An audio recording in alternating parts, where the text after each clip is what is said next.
What up, y'all? So this is video number 2.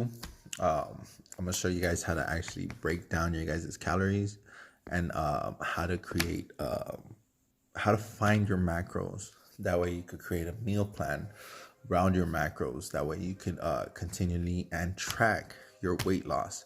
So what you're gonna need is to find your basal metabolic rate.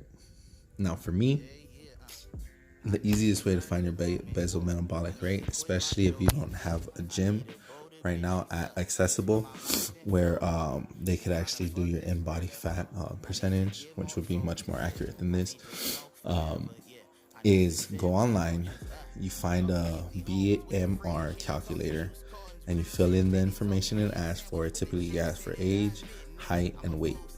And once you enter that, it'll give you your BMR. My BMR right now is 2,338 calories. That's just me burning the calories that I burn on every day to keep my organs running and to keep me alive, right? With exercise, I do exercise a lot. I typically do cardio in the morning, and then I get my weight training session. So my calories can be anywhere from this number all the way up to this number, which is 4,033.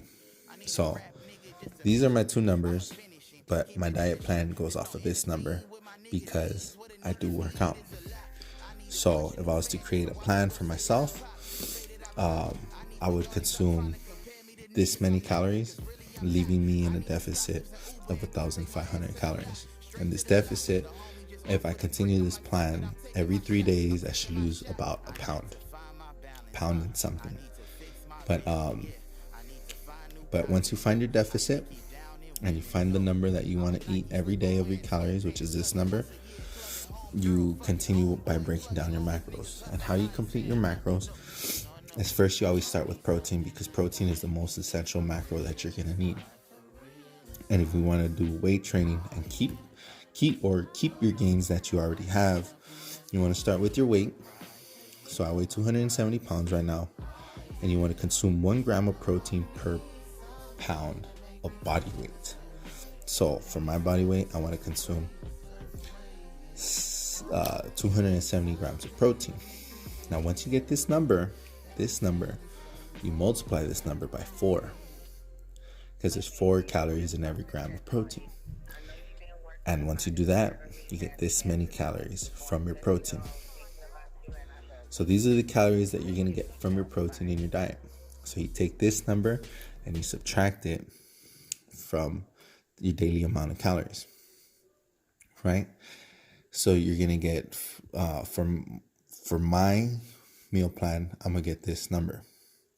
And now how I break up my meal plan, because I hate going low on carbs, because going low on carbs, I typically feel weak and I typically get headaches and stuff like that.